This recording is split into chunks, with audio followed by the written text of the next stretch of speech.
할렐루야, 할렐루야. 예, 여러분 반갑습니다. 네, 영상으로 예배드리시는 모든 분들 환영하고 축복합니다. 네, 코로나의 사태가 점점 더 심해지고 있고 많은 이들이 어려움을 겪습니다. 그리고 지금 현재 교회가 많이 화제의 중심이 좀 되고 있습니다.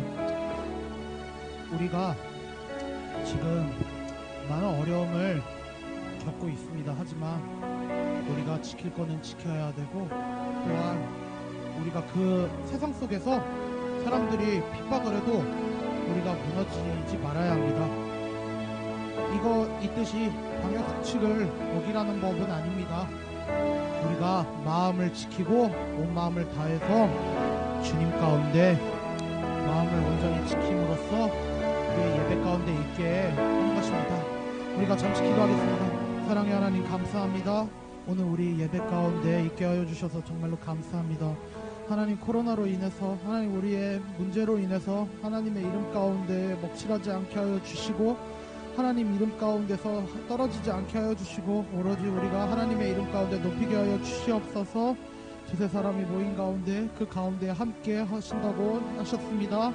주님, 우리가 그 사람들이 되게 하여 주시옵소서. 이 자리 가운데 사람 없어도 온라인 예배를 통하여 사람들이 하나님 온전히 은혜 받을 수 있고 주의 임재 가운데 경험하게 하여 주시옵소서. 모든 예배를 주께 맡기오며 사랑이 많으신 예수 그리스도의 이름으로 기도드립니다. 네, 우리 이 시간에 106페이지 교회여 일어나라 부를 건데요. 이 시간 가운데 이 찬양을 통해서 우리 가운데 있게 하여 주시옵소서. 찬양하십니다.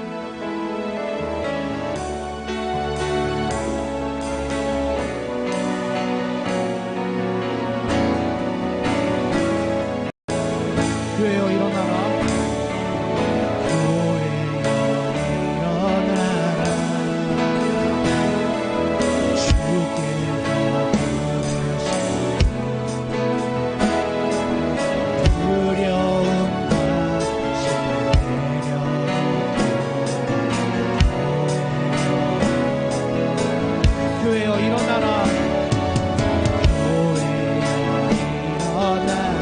주께서 보내시니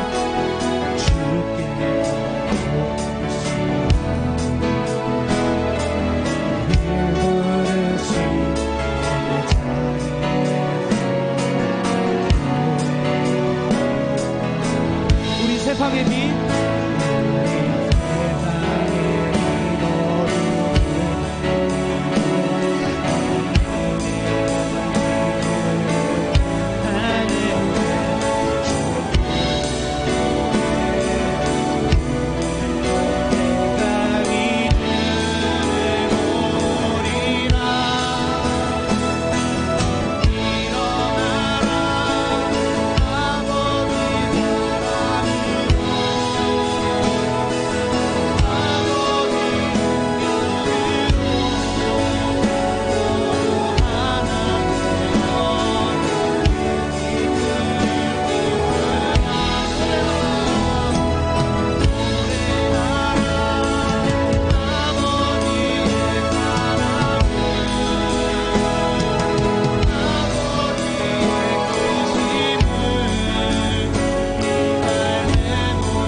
주께서 보내시니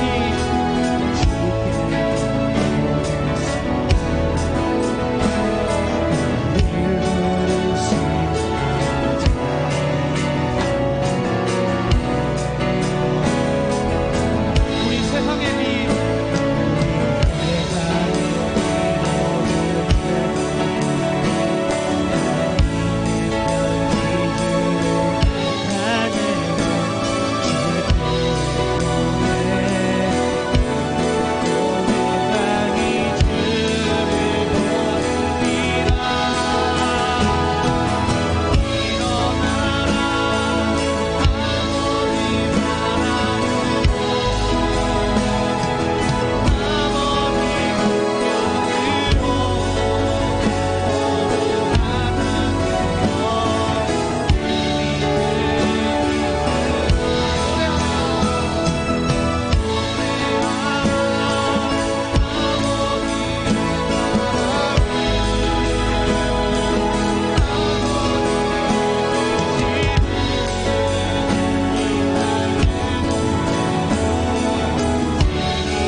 우리 42페이지 열려라 에바다 찬양 들으시겠습니다. 42페이지 열려라 에바다 찬양 들으시겠습니다.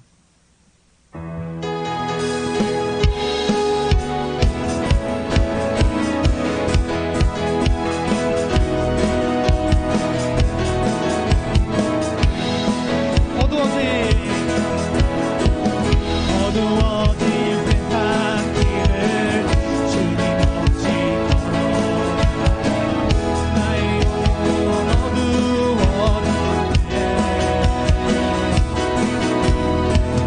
어느 것이 길인지 어느 것이 진리인지 아무것도 알 수 없네.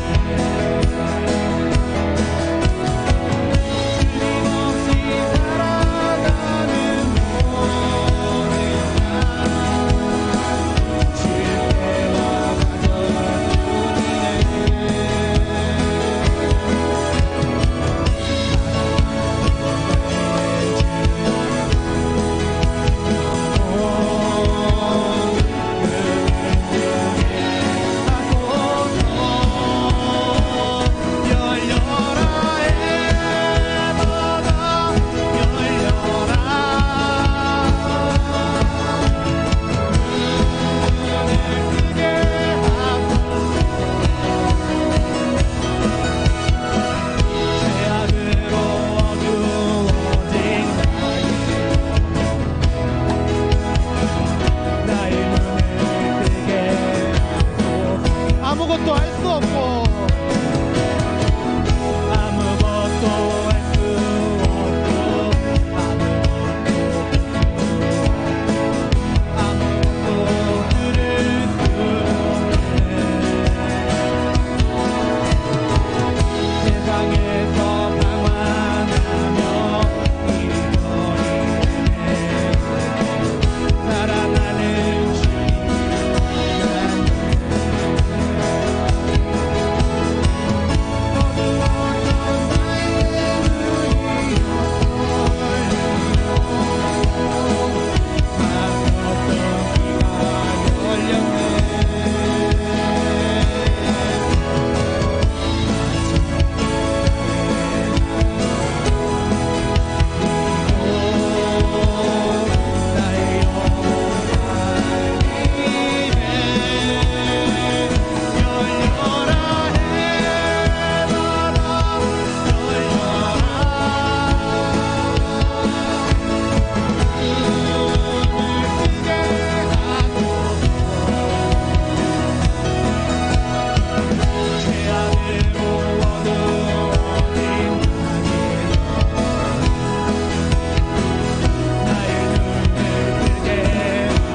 열려라 에바다 열려라 에바다 열려라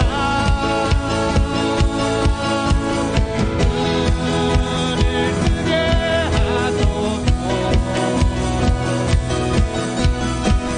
죄악으로 어두워진 나의 눈을 뜨게 하소서.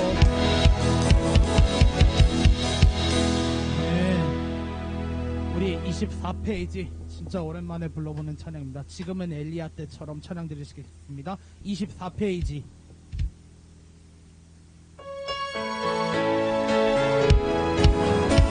지금은 엘리야 때처럼 주 말씀이 또 주의 종 때와 같이 언약이 비록 전쟁과 비극과 비방 환난이 다가와도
34페이지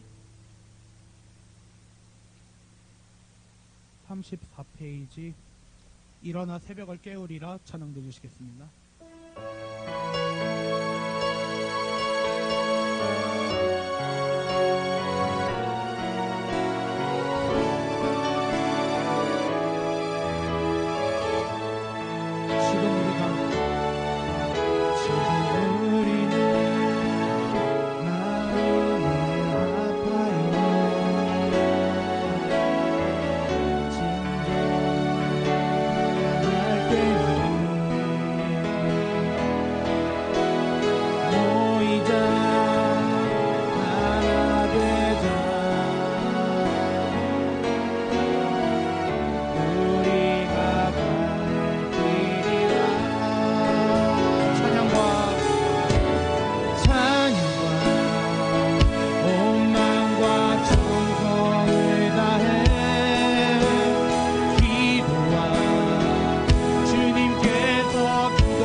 우리 102페이지 마지막으로 찬양 들으시고 오늘 예배를 위해서 목사님께서 기도해 주시겠습니다. 102페이지입니다. 다시 복음 앞에.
올려드리시겠습니다.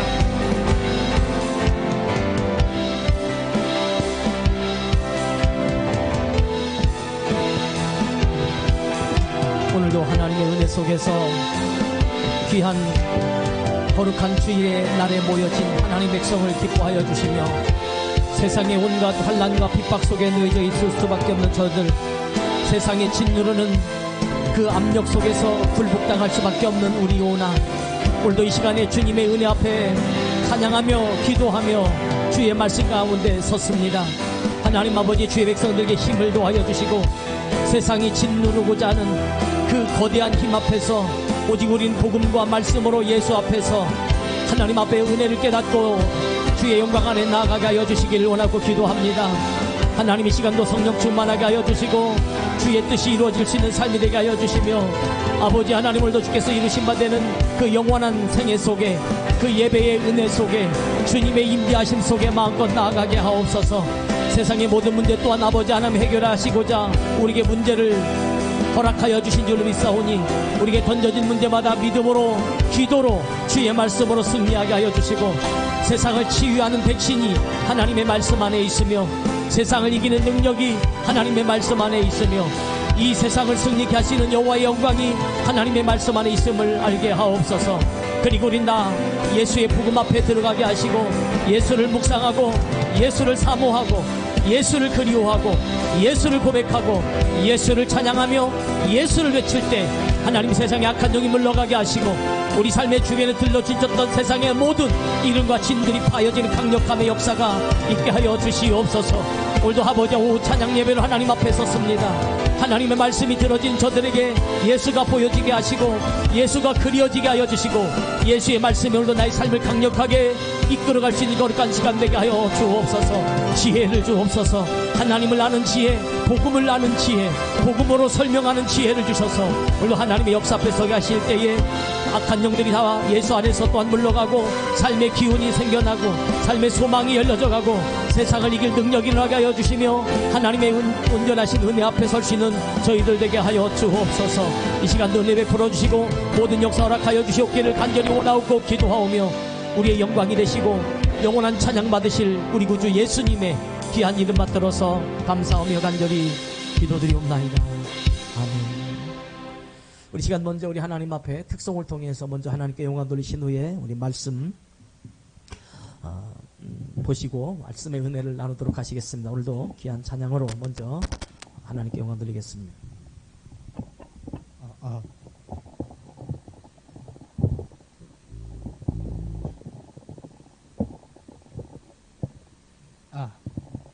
다 됐나요? 예. 오늘 들을 찬양은 거룩하신 전능의 주라는 찬양입니다. 이거 꽤 많이 알려진 찬양이고 한국교회에서도 이거 많이 부르는 찬양입니다. 이거 찬양이 거의 우리 주님의 모든 속성들 다 들어가 있다고 보시면 됩니다. 좀 많이 신나는 찬양이고 저 두 번째 할 때는 제가 1절 부르고 하늘이가 2절을 동시에 부를 건데 잘 안 들리실 수 있어요. 그 점 양해해 주시고 나중에 드럼만 들어갈 때 저희가 후렴 부분 2절을 같이 부를 겁니다. 그러니까 우리가 이 찬양 주님께 올려드리겠습니다. 거룩하신 전능의 주 찬양 드리시겠습니다.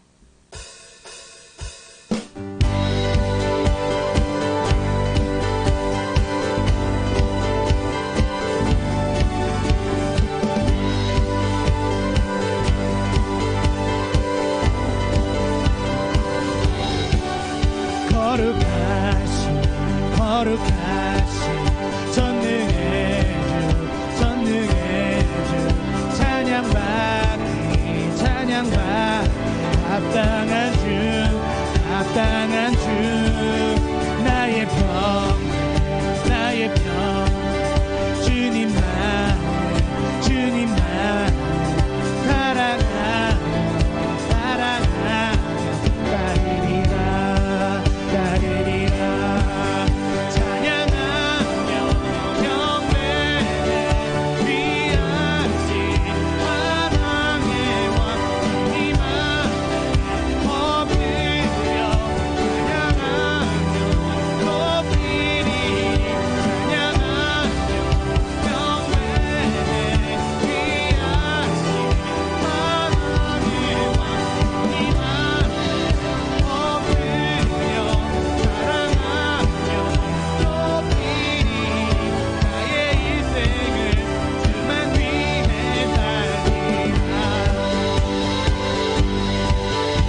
전능의 주님 임마누엘 위대하신 분 어린 양 되신 평화의 왕 살아계신 주 구원의 은혜 영원히 다스린 창조의 근원자 나의 알파 오메가 처음과 나중 나의 구원 메시아 친구 되신 분 나의 인생은 주만 위에 달리 나의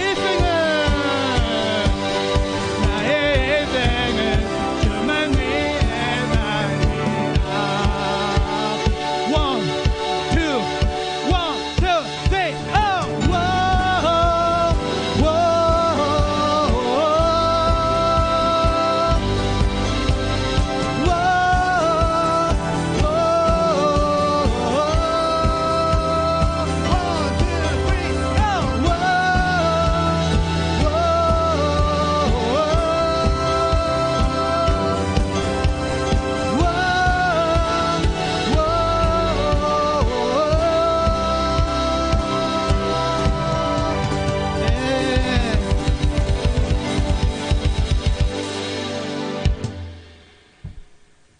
할렐루야.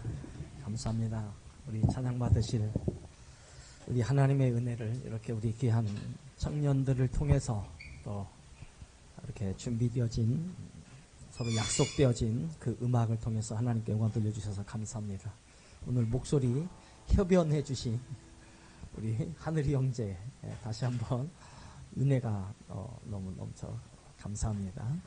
또 영상을 통해서 우리가 함께 하신 여러분 모두에게 먼저 하나님의 축복에 함께 하시기를 먼저 주님의 이름으로, 그리고 또 이 영상을 통해서 함께 하시는 여러분, 또 주님의 말씀을 들으시는 여러분 모두에게 하나님의 은혜가 넘치기 원합니다. 핸드폰이 잘 안 되고 있나 보죠? 소리가 꺼졌어요? 목사님께 꼭 이렇게 늘 갖고 있다 보면 배터리가, 그러면 촬영이 안 되는 거죠? 그러니까 우리 전혀 안 돼. 다시 한번 넣을 수 있으면 넣어보시. 왜 여기는 충전에 배터리가 자체 충전해 주는 게 없나 보지? 소리는 들어가고 있어요? 네. 그래도 한번 소리만 들으시는 여러분 잠깐 불편하시겠지만은 또 안 보이는 것도 은혜인 게 뭐냐면 그 캄캄함 속에서 소리만으로도 은혜를 받으시면 축복입니다. 먼저 우리 하나님의 말씀을 우리 함께 교독하시겠습니다. 오늘 함께 나누실 은혜의 말씀은 사무엘상 17장 1절로 11절까지의 말씀입니다. 사무엘상 17장 1절로 11절까지 말씀에서 우리 하나님의 귀한 음성을 함께 들으시겠습니다. 사무엘상 17장 1절부터 11절까지 말씀입니다. 구약성경 435면입니다. 사무엘상 17장 1절부터 11절까지 저와 여러분이 한 시간 나눠서 교독합니다. 블레셋 사람들이 그들의 군대를 모으고 싸우고자 하여 유다에 속한 소고에 모여 소고와 아세가 사이에 에베스 담 밈에 진침에 사울과 이스라엘 사람들이 모여서 엘라 골짜기에 진치고 블레셋 사람들에 대하여 전열을 벌였으니 블레셋 사람들은 이쪽 산에 섰고 이스라엘은 저쪽 산에 섰고 그 사이에는 골짜기가 있었더라.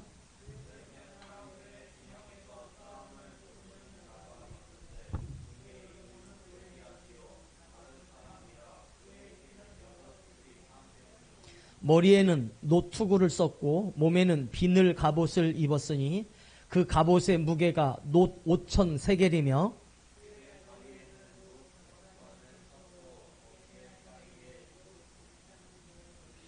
그 창 자루는 배틀째 같고 창날은 철 600세겔이며 방패 든 자가 앞서 행하더라.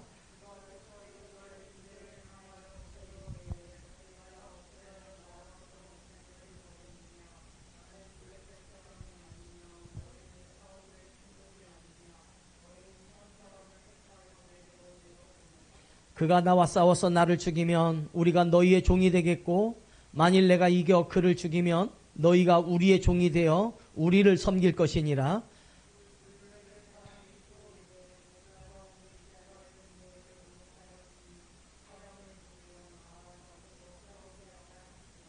다 같이요. 사울과 온 이스라엘이 블레셋 사람의 이 말을 듣고 놀라 크게 두려워하니라. 아멘. 오늘 하나님의 말씀은 우리 사무엘상 17장 1절로 11절까지의 말씀을 통해서 우리가 잘 아시는 다윗과 골리앗이라고 하는 말씀의 제목을 가지고 우리 하나님의 말씀의 은혜를 나누겠습니다. 하나님의 말씀은 하나님께서 이 세상을 어떻게 구원하시고 또 하나님께서 아무것도 아닌 우리를 어떻게 축복하시는지를 기록한 것이 하나님의 말씀입니다. 오늘의 본문은 블레셋 사람이라고 하는 이방인과 이스라엘 사이에 전쟁이 일어납니다. 전쟁이 일어난 것은 한쪽이 너무 강하면 한쪽 강한 자가 약한 자를 위하여 세상은 반드시 힘을 과시하게 되어져 있습니다. 그러면 그 힘을 과시하면 그 큰 자의 힘은 약자를 언제나 압도하게 되어져 있죠. 오늘도 성경은 블레셋이 전쟁을 시비를 걸어서 싸움을 일으킵니다. 그러니까 이미 블레셋은 우리가 이 싸움을 걸면 우리가 이길 거다라는 100% 확신이 있기 때문에 싸움을 거는 겁니다. 그냥 지나가다가 붙어볼래? 하고 싸운 게 아니라 계산해 보니까 골리앗이라는 사람이 거대한 이런 거인이 있는 이 전쟁은 옛날엔 힘과 힘의 싸움이니까요. 만나서 싸워야 되니까 힘 있는 자가 승리하고 유리하겠죠. 그러니 100% 이길 줄 알고 싸움을 걸어오게 되지만 그러나 이스라엘에게 하나님께서 예배해 놓은 비밀 병기 바로 다윗이 등장을 합니다. 그래서 이 다윗은 어린 소년이지만 이제 막 사무엘 선지자에게 기름 부음을 받아서 앞으로 왕이 될 것을 하나님께서 준비해 놓으셨지만 이 다윗에 의하여 처참히 하나님의 비밀 병기인 다윗에 의하여 골리앗은 처참히 패하게 되어지고 블레셋은 싸움에서 지게 됩니다. 우리는 종종 이런 말씀을 가지고 세상의 여러 가지 삶을 비유할 때 약자와 큰 자의 싸움을 말할 때 다윗과 골리앗의 싸움이다. 그런데 우리는 다윗을 응원하는 경우도 있지만 골리앗을 응원할 때가 더 많아요. 내가 좋아하는 쪽에서. 그래서 야 저렇게 작은 힘을 가지고 저렇게 큰 것과 큰 재벌과 큰 기업과 큰 문제를 어떻게 싸워서 이겨? 안 될 거야. 열심히 말해놓고 나면 작은 것이 큰 것을 이길 때가 많습니다. 그러면 자존심 상하죠. 속상하죠. 그래서 우리는 나도 모르는 사이에 큰 자가 되고 싶어요. 운동으로 큰 자가 되고 싶고 몸으로 큰 자가 되고 싶고 키로 큰 자가 되고 싶고 지식으로 큰 자가 되고 싶고 돈을 많이 갖고 있어서 권력, 돈 이런 재물로 큰 자가 되고 싶고 우린 지금도 얼마나 큰 자의 욕망을 가지고 있는지 몰라요. 사실 우리는 현재 주어진 삶이 소중하고 귀한 다윗 같은 작은 자일 때 하나님도 사랑하시는 겁니다. 여러분 인간은 죄가 있기에 이 죄라고 하는 것은 늘 우리의 삶을 괴롭히고 결국은 사람의 욕심을 만들어가서 하나님 앞에서 온전하기보다는 물론 온전한 분들도 많이 있어요. 아무리 물질이 많아도 하나님만 경외하는 자들이 있지만 대다수가 돈 때문에 교회 떠나고 안 되다가 가난했다가 어려웠다가 힘들었다가 외로웠다가 주님 만나러 와서 은혜로 살고 나면 나중에 각자 자기 일로 가버린 경우가 참 많이 있습니다. 그럴 때가 있을지라도 여러분은 예수님만 바라볼 수 있기를 주님으로 축복합니다. 오늘 말씀은 저는 다른 부분에서 하나님의 말씀을 여러분과 함께 나누고 싶습니다.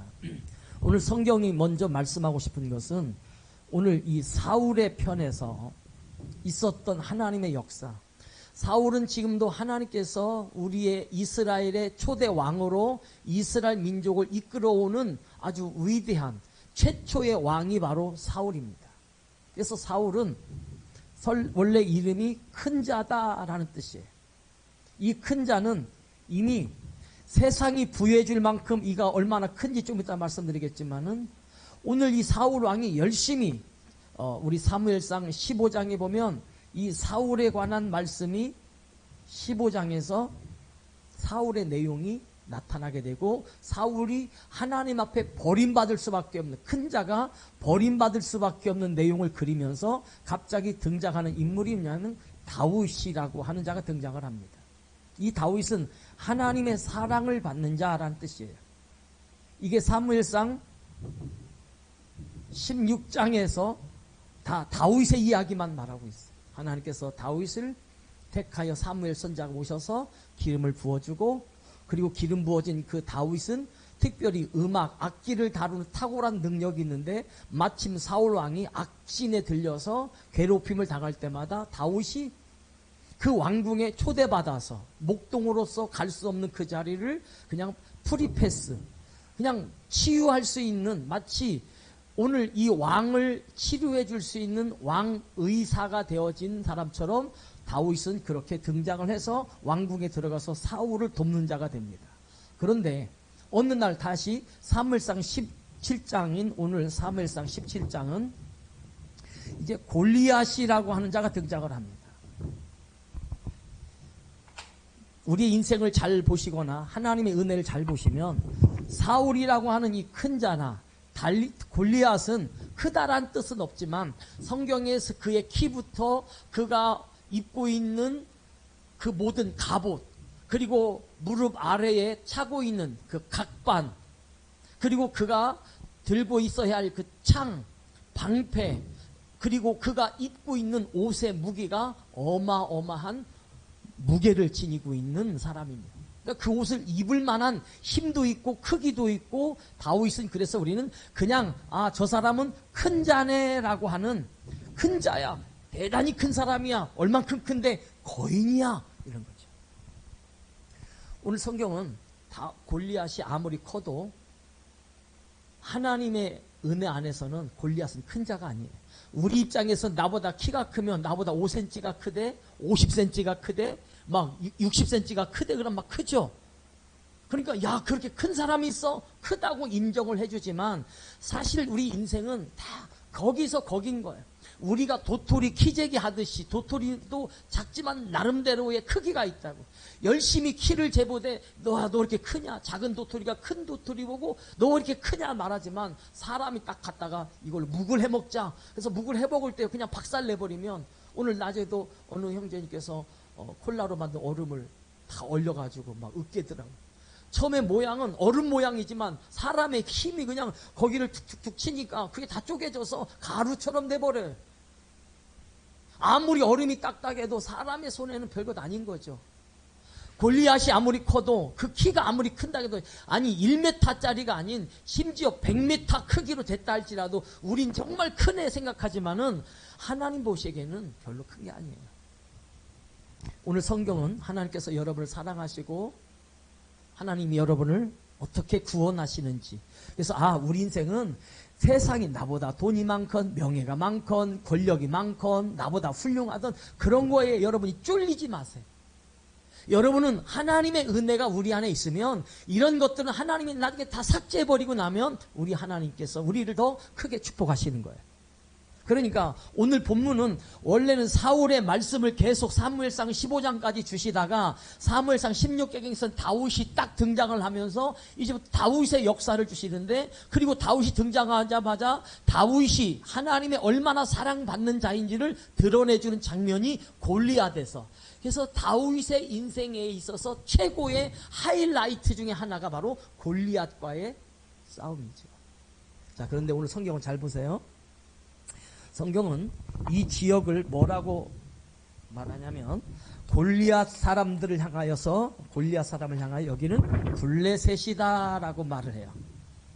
그리고 여기는 이스라엘이다라고 이렇게 말을 해요. 그리고 이스라엘과 블레셋이 서로 양쪽 편에 나눠졌어요. 우리 먼저 17장 3절 말씀 보겠습니다. 3절 시작. 블레셋 사람들은 어느 쪽에? 이쪽. 어느 쪽에든 상관없어요. 사울이 이쪽에 있든 저쪽에 있든 블레셋 사람들은 이쪽에 있고, 그죠? 그리고 또 뭐라 했어요? 이스라엘 사람들은 저쪽에 있고. 그러니까 서로 상대다 이 말이죠. 우리는 성경에서 하나님의 상대는 우리예요. 우리의 상대는 하나님이에요. 그래서 세상을 살면서 여러분은 사람 위에 사람 없고 사람 밑에 사람 없다는 게 뭐냐면, 이 세상은 동일한 인격체고 하나님의 은혜의 형상대로 지음받은 자이기 때문에 하나님의 은혜대로 세상은 어른도 있고 어린아이도 있지만 다 똑같은 사람이라고요. 여러분의 상대는 사람이 아니에요. 여러분은 이 세상 사람은 같이 살아가고 같이 걷고 친구가 되어지고 이웃이 되어지고 모르는 사람도 있지만 서로 사귀다 보면 알게 되고 아는 사람도 헤어지면 모르는 자가 되고, 그냥 사람은 서로 엉켜서 서로 섞여져서 살아가는 공동체가 사람이에요. 그래서 여러분, 원수라고 하는 것은, 사람과 사람 사이에 있는 원수는 이건 별것 아니에요. 그러나 진짜 원수가 뭐냐? 하나님과 우리 피조물 사이의 원수가 되어져요. 그래서 하나님의 원수가 누구냐면 우리가 하나님의 원수예요. 그럼 우리에 있어서 원수는 누구예요? 하나님이신 거예요. 하나님은 왜 죄를 우리에게 주셔서 이렇게 우리를 죄인 만드세요? 우리는 억울하죠. 하나님은 창조주이시기 때문에 내가 너희를 그렇게 만들어도 그건 내가 할 일이야. 너희는 관여하지 마. 그러니까 하나님은 노하시는 거예요. 진노하시는 거예요. 나의 모든 간섭, 나의 주인 되어짐에 너희가 왈가왈부할 수 있는 상태가 아닌 거야. 그래서 하나님은 진노하시고 징계를 내리시고 하나님 분노하시는 거예요. 그러니까 양쪽이 서로 충돌하면 이걸 우리는 싸움.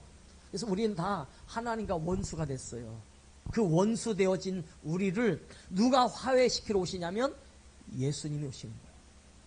그래서 이쪽과 저쪽이라고 하는 것은 서로 반대쪽이네. 근데 성경은 이것을 뭐라고 하냐면 골짜기다 그랬어요. 골짜기. 골짜기는 양쪽에서 보면 먼 지역도 있지만 만나는 지점이 있다고요. 성경은 이걸 어디 뭐라고 말하냐면 이 것 자체를 일컬어서 엘라 골짜기다 그랬어요. 엘라. 따라서 엘라 골짜기. 그 엘라가 뭐냐면, 엘라는 상수리 나무란 뜻이에요. 성경은 그냥 써놓은 말씀이 아니라 거기에는 예수 그리스도, 그래서 성경에 나무라는 단어가 나오면 전부 다 여러분은 예수 그리스도라고 빨리 눈치를 채셔야 돼요. 아, 그 나무는 예수님을 말하는 거네. 엘라 골짜기가 있는데 이 엘라 골짜기의 다른 이름은 상수리 나무. 왜? 상수리가 많았으니까요. 그 나무가 많이 심겨져서 상수리 나무를 히브리인들은 뭐냐면 엘라, 그게 상수리라는 뜻이에요. 오늘 성경에 이제 2절의 말씀에 그 단어가 나올 거예요. 17장 2절 보세요. 시작. 사울과 이스라엘 사람들이 모여서, 그러니까 저쪽에 모였죠. 사울과 이스라엘 사람들이 모여서 어디에? 엘라 골짜기라는 곳에 진쳤어요. 전쟁을 할 수 있는 상대방과 결투할 수 있는 중요한 골짜기에다가 진을 치고 서로 보고 있는데, 성경은 블레셋 사람들은 이쪽, 있을 사람들은 저쪽.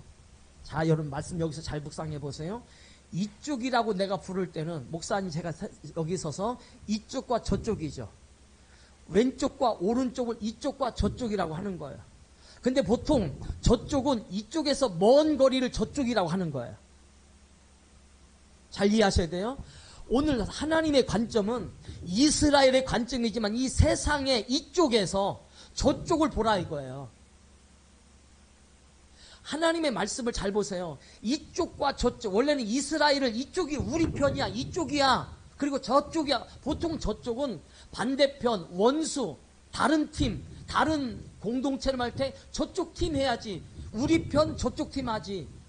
야, 우리 팀과 이쪽 팀 있잖아, 이렇게 말하지 않아. 저쪽 팀이라고 할 때 따라서 저쪽은 나에게서 반대되는 쪽이 저쪽이에요. 이쪽은 나와 가까운 쪽을 이쪽이라고 하는 거예요.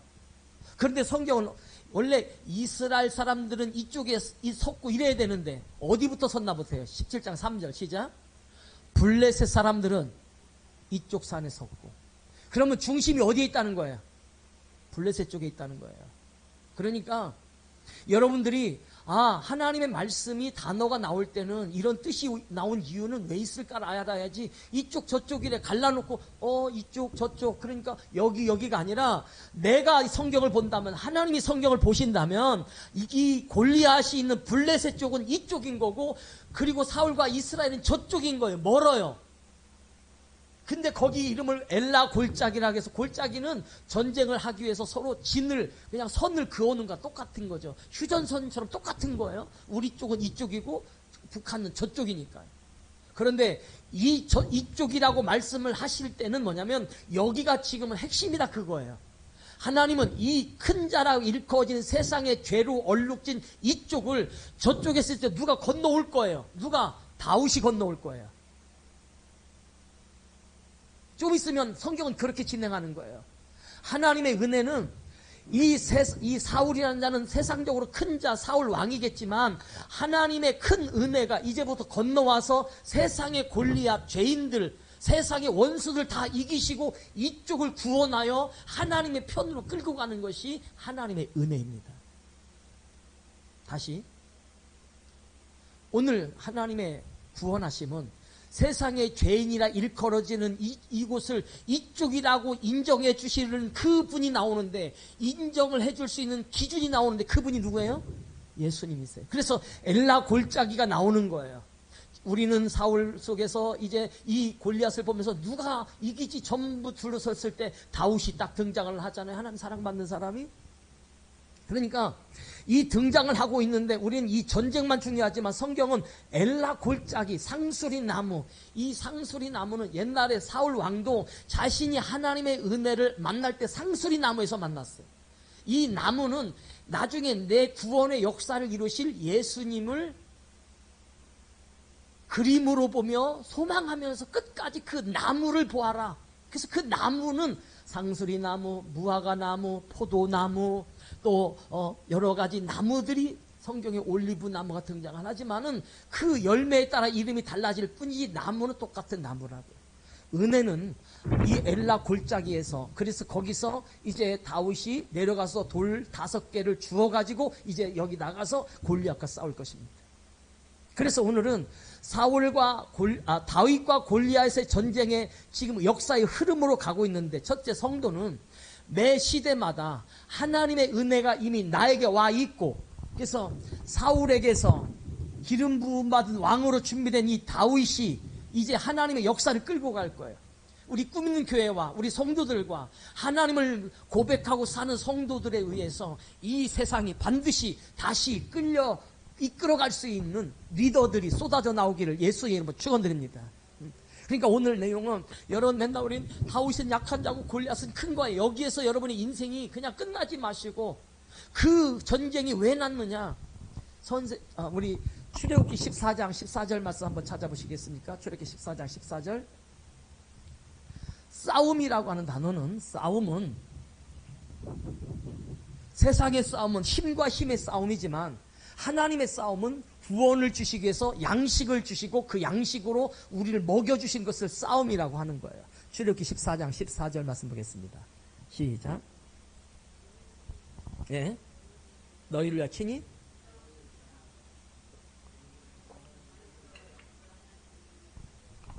이스라엘 백성들이 홍해를 건너야 되는데, 그리고 뒤에는 애굽의 군대가 추격해 오는데 방법이 없어요. 무방비예요. 오늘 하나님 앞에서 모세가 이스라엘 백성들에게 주신 선포가 뭐냐? 너희는 가만히 있어. 하나님이 너희를 위해서 싸우실 것이다. 우리 하나님이 싸우는 싸움은, 세상의 전쟁을 우리나라가 이겼네, 많은 무기로 군대로 싸워서 이겼네, 이런 싸움의 승리가 아니라, 원래 싸움은 양식을 주시는데 그 양식으로 먹을 수 있는 자. 그래서 이 싸움이라는 히브리어는, 그냥 잠깐만 들으세요. 만나라고 하는 이 만나의 글자, 만후라는 글자를 늘려놓고 거기다가 떡이라는 단어를 써서 더하기 한 게 싸움이라는 단어예요. 만나라는 단어에다가 레헴이라는 단어를 넣어서 베들레헴 할 때, 이 벳은 집이고 들레헴은 이제 레헴은 떡이라는 거거든요.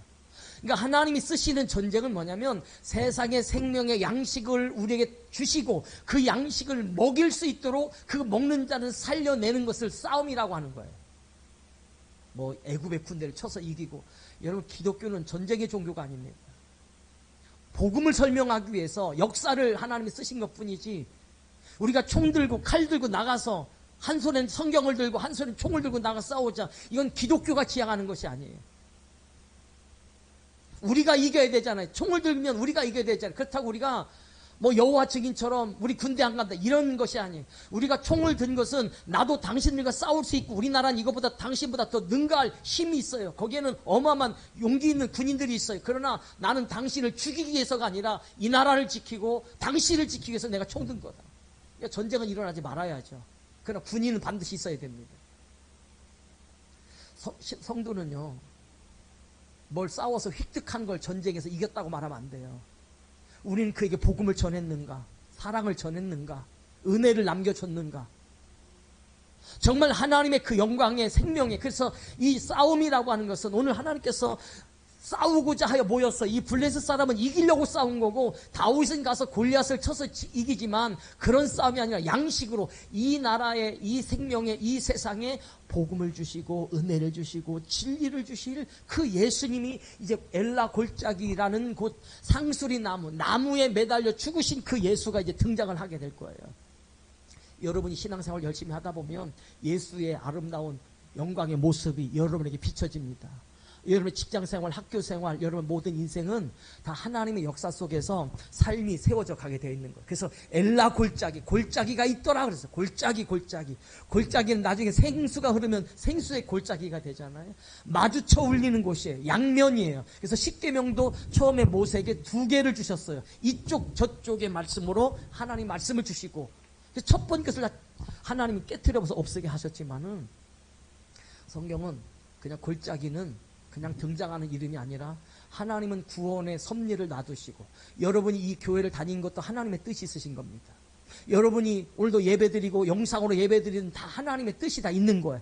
거기에서 묵상하고 회개할 것은 회개하시고 믿음으로 서야 할 것은 믿음으로 서시고 뭔가 빠진 것이 있으면 채우시고 없는 것은 하나님께서 허락하실 줄 믿고 기도하실 줄 여러분 축원드립니다. 그래서 출애굽기 14장 14절의 말씀은 하나님이 싸우시리니 너희는 가만히 있어라. 그래서 홍해바다에 하나님께서 바람을 보내주시고 그리고 하나님께서 구름기둥과 불기둥을 하나님 애굽의 군대가 오지 못하게 막아버리시고 이스라엘 백성들이 건너갈 때까지 지켜주셨어요. 그걸 성경은 싸움이라고 하는 거예요.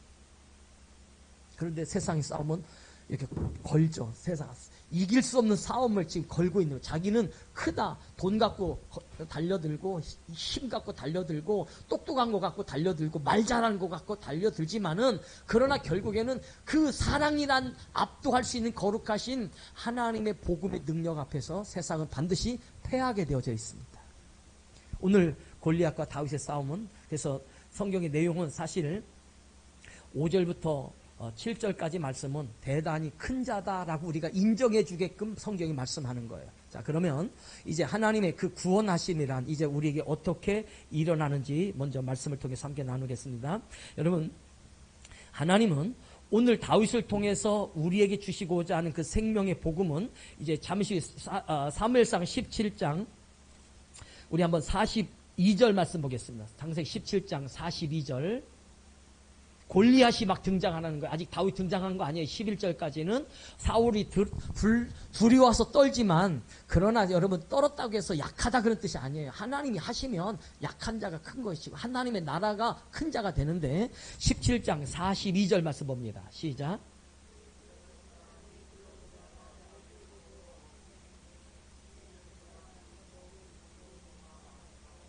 네, 오늘 성경에 이미 40절에서 손에 막대기를 가지고 시내에서 매끄러운 돌 5을 골라서 자기 목자의 제구 곧 주머니 손에 물매를 가지고 블레셋 사람에게로 뭐하니라? 나아가니라. 여기서 나아가는 거예요. 다윗이 이쪽을 향하여 블레셋이 있는 요 블레셋 사람 안에 속한 골리앗에게 나아갔어요. 너 세상에 크지? 두고 봐. 오늘 예수님은 이 세상의 사랑이란 그 위대한 능력을 가지고 오셔서 세상이 가지고 있는 모든 것들을 다 품어버리시고 그걸 변화시키는 분이 예수님이세요. 자, 보세요. 그래서 42절의 내용은 뭐냐면 블레셋 사람이 방패든 사람을 앞세우고 다윗에게까지 점점 나아가 주는데 둘러보니까 누구만 나왔어요? 다윗만 나오죠. 어이구, 저렇게 그가 젊고라는 말은 어리다 그런 말이에요. 너무 어리죠. 아유, 어린 내가 어떻게 저렇게 전쟁터에 나왔어? 아이고, 정말 쟤는 좀 싸움을 하려면 얼굴이 좀 우락부락도 좀 해야 돼요. 그죠? 싸움은 분위기 싸움 아니겠어요? 그죠? 그 싸움을 하려면 탤런트 같이 예쁘면 안 돼. 아니, 탤런트도 뭐 악역하는 사람들은 되게 눈에서부터 눈이 부리부리하고 벌써 말소리부터 그냥 막 사람이 거친 모양 같고 막 이렇게 해서 의리 뭐 이런 사람들 이렇게 나와줘야 아, 저 사람 좀 싸우겠구나. 우리 꿈 있는 게 성도들 다 착해가지고 싸울 수 있는 사람이 하나도 없어요. 얼마나 감사할지. 그냥 대화만 해도 다 오히려 말만 해도 상처받을 사람들 뿐이지 막 이 싸울 정도면 막 우락부락 해야 되는데 다윗은 너무 예뻤던 거죠. 젊고 붉고 용모가 아름다웠다는 싸움에 해당될 자가 아니에요. 예수님도 세상에서 보면 싸울 수 있는 그런 풍채를 가지고 오지 않으셨어요. 장군처럼 막 풍채도 크고 목소리도 크고 지금 힘도 있어 보여서 아, 저 사람은 왕 같다 이런 만큼 뭐 장군 같다 이랬는데 어이구 저 사람 왜 이렇게 빼짝 말랐어. 저 사람 왜 이렇게 뭐 생긴 게 저렇게 힘이 없게 생겼어. 목소리도 이렇게 가늘어. 이렇게 사람들이 무시할 정도밖에 예수님의 외모는 사람들이 좋아할 외모가 아니었다고요. 그게 바로 우리의 아름답다라는 말에서 성경에 나타난 건데요. 그리고 45절에 보면 다윗이 등장을 시킵니다. 다윗이 블레셋 사람에게 이르되 너는 칼과 창과 단창으로 내게 나오거니와 나는 누구의 이름? 45절 나는 누구의 이름? 만군의 여호와의 이름. 그죠? 우리 하나님의 백성은 이 이름이에요. 그 이름을 믿는 자의 그 예수 이름을 믿는 자에게 구원을 주신다는 거예요. 이름. 하나님께서 아브라함에게 내 이름을 창대케 하리니 그 이름. 하나님이 아브라함이 복을 받았네. 그 이름이 있어야 이름 불러줄 거 아니겠어요? 예수님은 우리를 구원하실 그 이름은 예수신 거예요. 그죠? 근데 오늘 다윗은 만군의 여호와의 하나님, 만군의 하나님의 이름으로 간다는 거예요. 하나님 자체가 이름이잖아요. 그러니까 다윗이 달려가서 골리앗을 하나님의 그 이름. 오늘 세상에 이름을 가지고 오신 자는 바로 예수님이에요. 누구? 하나님의 이름을 가지고 오신 분. 구원이란 이름을 가지고 오신 분이 바로 예수님이십니다. 그래서 성경은 47절에 오늘 그래서 고백하는 것이 또 여호와의 구원하심이 칼과 창에 있지 않다. 그 구원. 구원이라는 것은 무기에 있는 게 아니라는 거죠. 너 큰 무기 가졌다고 자랑하지 마. 그거 하나님이 못 쓰게 하면 소용없어. 그래서 전쟁 중엔 어떤 때는 전차가 아주 대단히 옛날 2차 대전 때 요긴한 어마어마한 거지만 막 비가 쏟아지면 전차는 전쟁에 있어 소용없는 거예요. 비행기도 못 뜨는 거예요. 그러니까 하나님 앞에 기도할 때 그런 기적들이 많은 거예요. 우리는 분명히 열세에 불과하지만 모든 것이 수적 열세에 불과하지만 저쪽은 어마어마한 탱크 부대가 막 전차 부대가 포진하는데 그들은 힘을 내고 막 발휘하고 나가려면 땅이 좋아야 되는데 하나님께서 막 장마로 어마어마한 비로 쏟아 부어놓으니까 사람밖에 못 움직여요. 그 전쟁에서 그게 무슨 의미가 있겠어요? 그 움직이는 것 자체가 고통이죠. 우리 하나님은 때로는 가진 것도 축복이지만 안 가진 것도 축복일 때가 있습니다. 그러면 여기서 말씀을 이제 결론 내려갑니다. 우리는 이 세상에 싸우시기 위해서 오셨고 그 이름을 주시고 그것을 구원으로 역사하신 하나님, 그 축복의 하나님이 누구냐? 예수님이신데 그분이 바로 상수리 나무, 즉 나무에 달리신 그 예수. 그래서 성경은 신명기서의 말씀에 보면 신명기 21장 22절 23절에 보면 나무에 달린 자마다 저주를 받은 자가 그랬어요. 그러면 이 세상에 나무에 달려 죽은 사람이 성경에 기록되어지는데 가장 영광스러운 분은 예수님이시죠. 에스더서에 나무에 달려 죽은 자가 있어요. 하만이라는 자가 나무에 달려 죽어요. 교만했던 자가 나무에 달려 죽지만 그건 저주받을 자죠. 그래서 사람들이 조롱을 해요. 예수님 또한 그렇게 나무에 달려 죽어요. 나무에 달리면 성경 뭐라고 했어요? 신명기 21장 그 말씀이 이제 갈라디아 13장 말씀과 똑같은 거예요. 지난주에는 갈라디아 3장 13절을 말씀했지 오늘 신명기 21장 22절 23절 보겠습니다. 시작.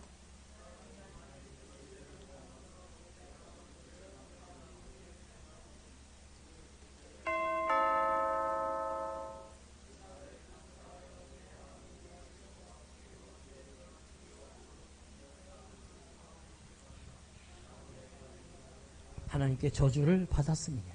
의도가 어떻게 됐든 나무에 달린 자.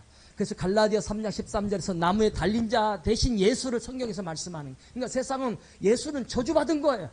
누구 때문에? 라고 물으면 우리 죄 때문에 라고 고백하겠지. 그래서 그 나무에 달린 자를 신명기 21장 23절에는 밤새도록 두지 말아라 그랬어요. 예수님이 십자가의 나무에서 돌아가셨을 때 밤새도록 안 두었어요. 왜? 저주받은 자를 저주된 상태로 안식일을 지나면 이스라엘은 이건 저주의 대상이 나타난 거예요. 그러니까 신명기의 말씀을 너무 묵상 잘한 자들은 마침 하나님께서 요셉을 통해서 예수님을 자신을 위해서 준비해 놓았던 그 무덤의 자리에 예수님을 내려놓죠. 나무. 그래서 나무란 단어를 제가 찾아드린 거예요. 그 다음에 우리가 지금 중요하게 볼 것은 이제 우리 본문의 말씀과 관련된 겁니다. 우리 사무엘상 10장 3절, 사무엘상 10장 3절.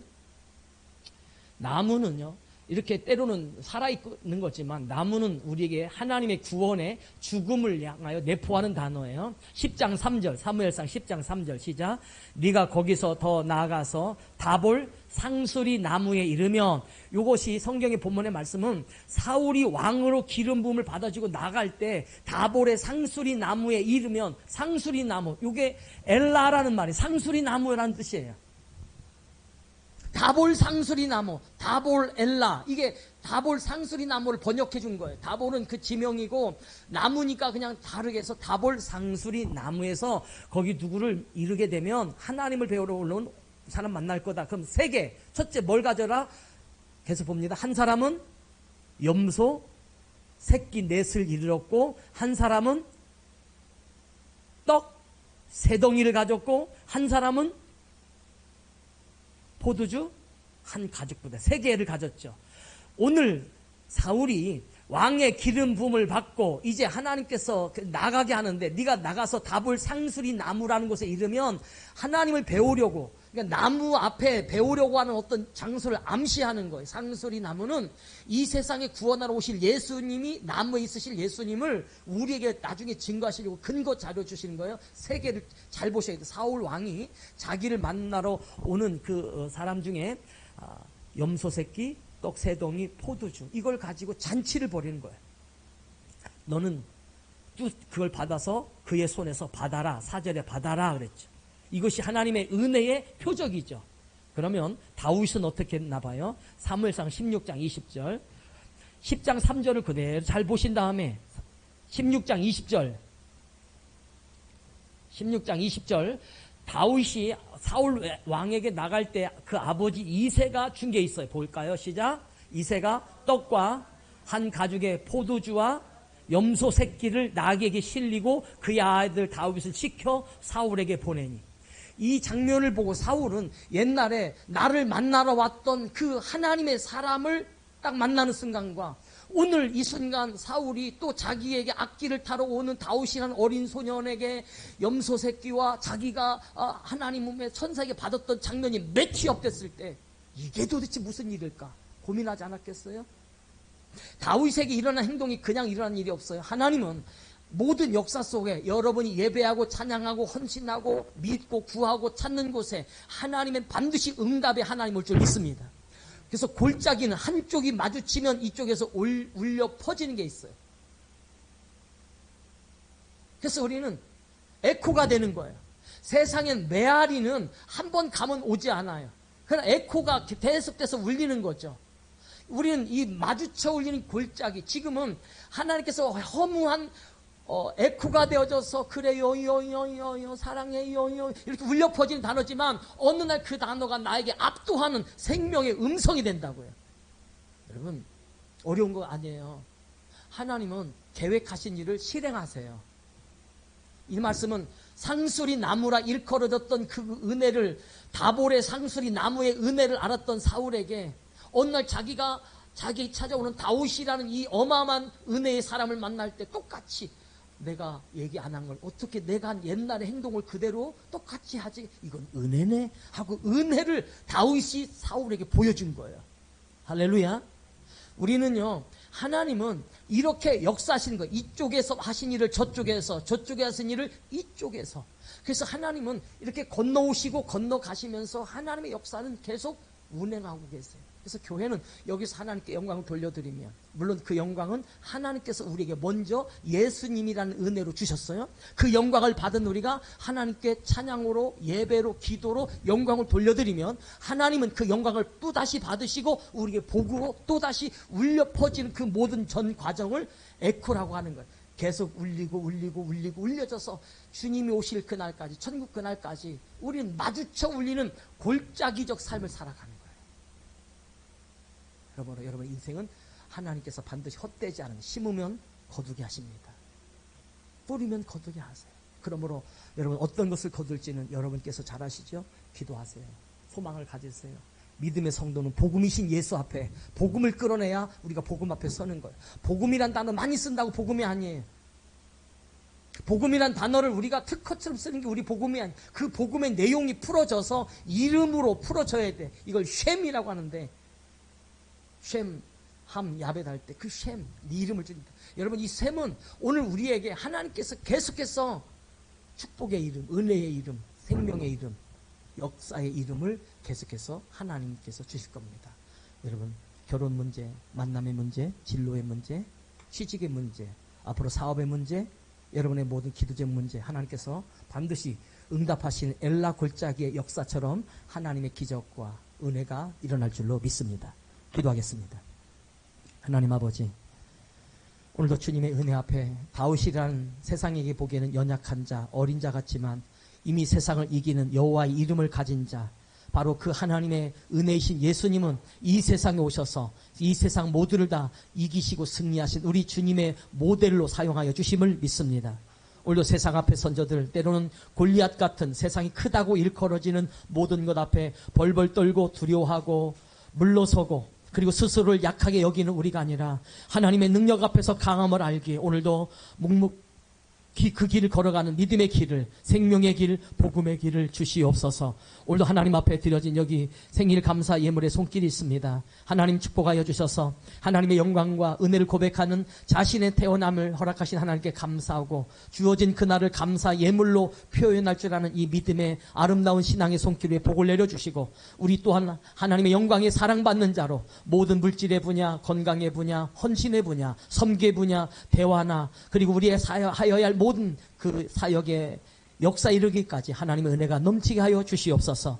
오늘도 하나님의 말씀을 듣는 가운데 주여 기적이 일어나게 하여 주시고, 하나님께서 놀라운 역사를 믿음의 성도들로 일으켜 주시고, 병든 자를 치유하여 주시며, 눈먼 자를 보게 하여 주시고, 귀머거리를 듣게 하여 주시며, 앉은 자를 일으켜내시는 하나님의 능력을 믿사오니, 이 코로나 또한 속히 우리에게서 떠나가 하나님의 은혜를 가진 자들이 영광스럽게 나오는 준비된 그날을 주시옵소서. 기도하는 자들에게 기도의 승리의 역사를 누리게 하여 주시옵소서. 이 시간도 예배하는 저들과 말씀을 듣는 저들 모두 다 거룩하게 하나님 은혜 앞에 서게 하시고 복된 자로 일으켜 주시옵기를 간절히 원하고 기도하오며, 드려진 헌신과 모든 섬김 위에 복을 주시고 역사하시고 한 주간도 놀라운 승리를 이끌어 주실 우리 주 예수님의 이름으로 축복하며 기도하옵나이다. 아멘. 우리 다 같이 주여 3차 부르며 기도하겠습니다. 주여, 주여, 주여. 오늘도 살아계셔서 역사하신 하나님 아버지, 하나님의 은혜와 사랑하심이 우리 안에 있으며 우리에게 찾아오신 그 은혜를 우리가 압니다.